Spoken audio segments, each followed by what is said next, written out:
Hey, welcome back to the Montreal Man Show. I am your host, Joseph, and I have to admit, I was going to talk about some of my ideas for the Bloc Canada, the Canada Bloc, but with everything going on in the news this week, I figured I need to address the Orange Oompa Loompa down south.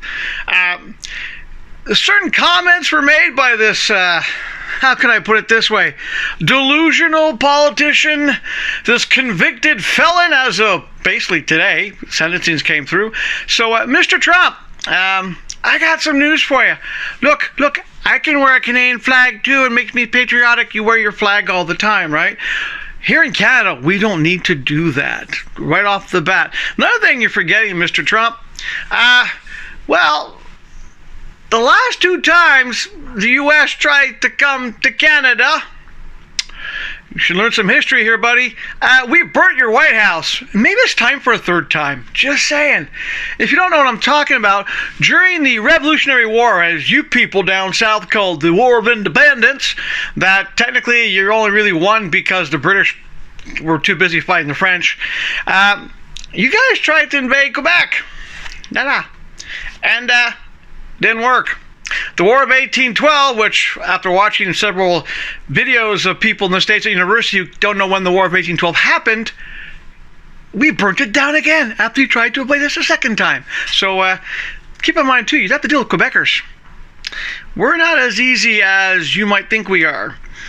Come on, we have hockey. And as for your comment, Mr. Trump, I have a lot of friends in Canada. One of my best friends is like, the great one, Wayne Gretzky. Well, guess what? I have a lot of friends in the States, and I would never tell any of them to run for president. And you also forget, we have a lot of great Canadians up here, too. Actually, a lot of your Canadians are in the States. I guess you don't like Ryan Reynolds, Ryan Gosling, Bublé. So, Mr. Trump, right off the bat, you don't know politics, you don't know your own history, and you definitely don't know Canadians. And you know, it's like, the other thing is still okay. Saying you want Gretzky to be the governor of the 51st state of Canada, first of all, this is a hockey country. Not everybody in Canada loves Wayne Gretzky. Shocking to you, I know. A lot of us didn't like the guy. Still don't like the guy. I'm just saying, you're name dropping. Where's your stand on policies? We're going to name the Gulf of Mexico, Gulf of America. It has a nice ring to it. How about the Gulf of Canada? Gulf Canada, sounds good too. The other thing is too, you are so delusional with your, we support Canada, we subsidize Canada with over $200 billion. We're going to put tariffs on them. I got news for you, buddy. We don't need your money as much as you need us. Because let's be honest, who do you sell most to? Canada. Think about it. And you say you don't need our oil. Why is it the States has been begging for a direct pipeline from our oil fields down to your country? Just saying. Another thing is, too, you think putting tariffs on Canada is a good idea to do? Do you forget where a lot of your northern states get their power from? All it would take would be the province of Quebec and Hydro-Quebec to go, you want to charge us tariffs? Watch this. Click. Turn off the power. I was even talking to a colleague of mine about how during the Great Quebec Ice Storm, Hydro-Quebec made sure that power still went down to the States. And by the way, you guys still owe us money for that. You want to talk about being, not paying your bills? When are you going to pay us for the bills you owe us for all that hydro you've gotten? Just saying. And another thing, for example, you talk about, how you don't need Canada. Well, even though I don't like the guy in BC, he did point out, for your night vision goggles and night vision software, you need stuff that comes from Canada. It's either Canada or China. You're not too happy with China. I don't blame you. I'm not happy with China either, but you don't want our lumber? Fine. Deforest yourselves. Go ahead. We don't care about that. We have more fresh water. We have lumber. And you know what? I think Greenland would rather be partnered with us than ever with you. And as for, you want to invade Panama? Go for it. It's not going to bug me. You might have a hard time, though. But then again, you're the same president when Puerto Rico got devastated. You did nothing for those people. They're still suffering to this date. And if there's any place that needs to be the 51st state, how about Puerto Rico? How about you take care of your own country first before you start going, we want Canada? You're basically just a money-grabbing idiot who thinks, well, we'll make Canada a 51st state and we'll take all the resources. Sorry, we have laws here that protect our waters, protect our forests. We recognize indigenous claims to a lot of the country. So keep dreaming. And as for you thinking you made Trudeau resign, oh, don't make me laugh. The guy's been digging his own grave in politics for years. So, I'm going to show you something, Mr. Trump. Mr. Trump, hey, look at this. Look at this. I'm going to just watch something for you, Mr. Trump. Look at this. Just going to give you a little taste of medicine here. Here you go, Mr. Trump. How about we do this map? You see, there's Alaska. Here's Canada. Oh, what? Oh, no, look at this. Canada, all those blue states. You see, that's somewhere else, Mr. Trump. You have no idea what you're talking about. Canada is the second largest country in the world. You think the second largest country in the world wants to be one state? We have 10 provinces, and not even counting our territories. So you can imagine if we take all our provinces, become a state each, and our territories, your conservative, redneck, uneducated views that only serve your billionaire friends would be kind of screwed. Just saying. Canada's more progressive. Even our conservatives in Canada are more progressive than your conservatives. And it's a shame too, because I know my history. I know for fact that some of the conservatives from the 60s will look at what you're doing now and thinking, my God, you guys have lost your freaking mind. And they're right, you guys have. Politics in Canada are great. I admit to that. Our Canadian politics are all over the place. They're not fantastic. But we don't elect a leader, we elect a party. And if we don't like them, we can get rid of them. It takes time, but we can get rid of them. By the way, being a convicted felon, you can't come to Canada anymore. We don't allow convicted felons into our country. Just saying, no loss there. And as for your threats against Greenland,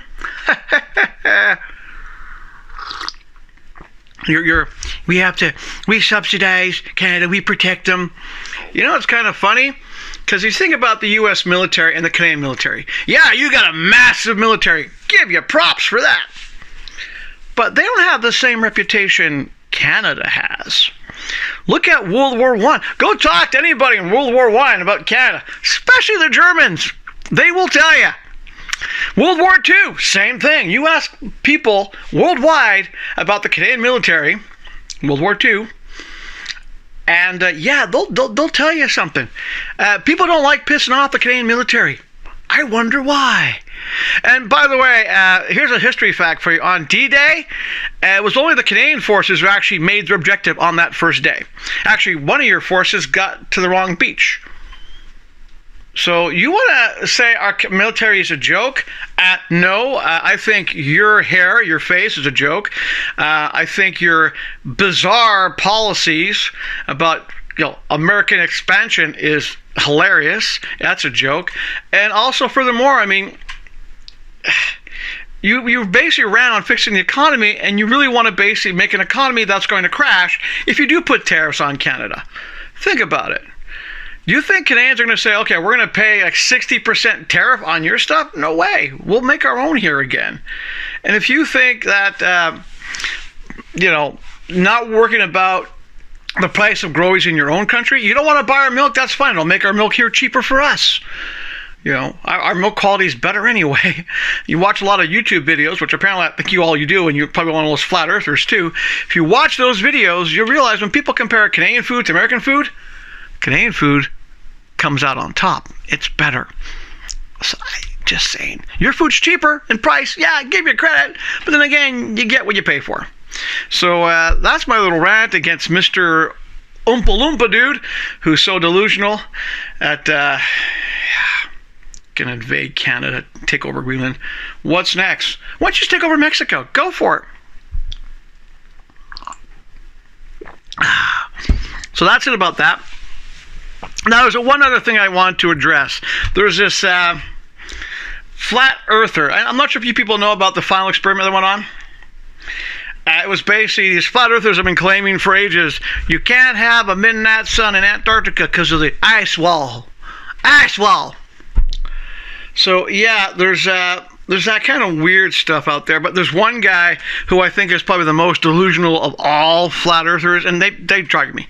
You know, the earth is flat. Yeah, anyone who lives by an ocean can tell you, you can see the curvature when a boat goes, goodbye. That's curvature.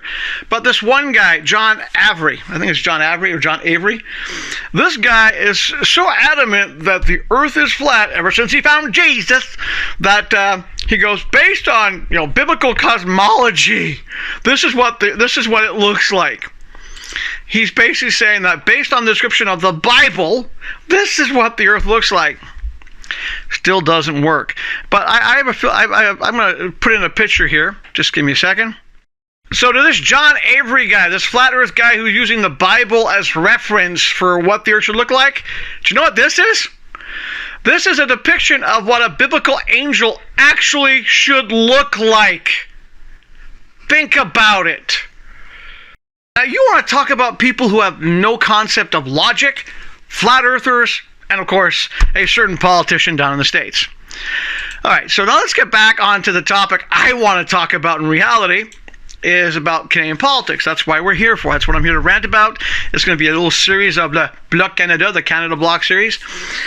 Now, I wanted to go into depth about a few of the ideas I have to fix the country, but because I don't want this to be too long a video, I'll just basically put it this way. There's a lot of problems we have in Canada. We know, economic-wise and so forth. And I do think one of the things we should do is get back to manufacturing more things in Canada. I said it before. When I was a kid growing up, we had Canadian-made furniture. It was great. Made here locally, less shipping, everything else. Wonderful. But there's another thing I want to mention too as well, is you always hear these politicians talking about how they want to make better opportunities for Canadians and so forth. Well, I've had an idea for a long time, and I'm going to say it now. I'm going to actually give away something I've been thinking about for years. If you don't believe me, you can fact check with people who know me for ages. I said this a long time ago, and I'm going to say it here. I'm going to give you out one of my ideas. Here's an idea, and if a politician wants to use it, well, you better pay me for it. I'm not stupid. It's a brilliant idea. You really want to help the economy in a way that would cost taxpayers nothing. Zero cost to taxpayers. This idea of mine would create 104 millionaires every year in Canada. And once again, at no cost to taxpayers. And it's not necessarily say, oh, I have to tax the rich. No. What happens twice a week in Canada? I'll give you a hint. $6.49. Now, the lottery companies in Canada make tons of money off Canadians. We all play our $6.49. So what I suggested years ago was, how about we do a Social Security lottery? In other words, in Canada, we call them SIN numbers. You have a SIN number. If you're 18, between 18 and, say, 70, once every draw, they would basically take a social insurance number out. And say, okay, this person's getting $1 million. Now, that person would still have, social insurance down the road, but for that lottery, that once that SIN number's picked, it can never be picked again. So you can only win the Social Security lottery once, but you would get $1 million. That's 104 millionaires a year who are Canadian, because you have to be Canadian to have a SIN number, who have $1 million. What do you think that would do to the economy? All of a sudden you have $1 million. Say, for example, someone my age, $1 million. I'm 59. I could retire a little earlier. I could start my own business. I would be able to have that money to basically do something with it. For example, some people might say, well, I'll use it to buy a house. That's good for the housing market, because all of a sudden now there's a demand for another house. They might even go live somewhere where they don't need to work. They might also, for example, say, hey, well, I have this dream of having this business. Well, that $1 million would be there for it. And someone who's younger would be able to say, okay, instead of me working for say, for example, a retail store, I can open my own business. I can go back to school. So every time you get a new millionaire in Canada, you would have a new opportunity. Say, for example, someone's 45, wins $1 million, decides to, hey, I'm going to open up my own business. All of a sudden, the job they had becomes open for somebody else to get it. Good for employment. They open up a business, means they're probably going to hire somebody. Good for employment. So, and think it wouldn't cost taxpayers anything. All you'd have to do is basically tell the lotteries that, okay, we're going to take $1 million every 649 draw, do this, SIN number draw, and you let them say, okay, well, we're going to let you do something that you've been wanting for years. One of those mega balls, those lotteries that keep on building and building and building and building. Just give them permission to do that. The lotteries are going to say, hey, we might be losing $1 million every 649 draw, which is only $2 million a month. But think, all of a sudden you'd have people wanting to play this new lottery because they might win millions and millions of dollars more than the highest lottery ever given in Canada. So that's one of my thoughts, how to fix our economy a little bit. It's not a complete solution, but it would be something that would help our economy. And it's something to think about, isn't it? Because everyone plays the lottery. I jokingly call it paying the lottery tax. Well, why not? Why not take $1 million every 649 draw and just say, okay, boom, let's take a social insurance number. That person gets $1 million, and this way it goes to a Canadian, someone between 18 and say 65 or 70, basically someone who can actually do something with the money, and it would actually improve a lot of things in Canada. Something to think about. So join me next Saturday for another episode of the Montreal Man Show, where I probably will talk a bit more about my Bloc Canada, the Canada Bloc ideas, and some of the things I have in my mind of how to fix our country, at least starting in the right direction. But until then, as I say on my other channel, do your best, of course, to stay healthy. Not easy, especially this time of year. And find something that makes you smile at least once a day. So do your best to stay happy. And of course, even though politics right now are insane, a lot of delulu people out there, you still got to do your best to stay positive. And we'll see you guys next Saturday here on the Montreal Man Show.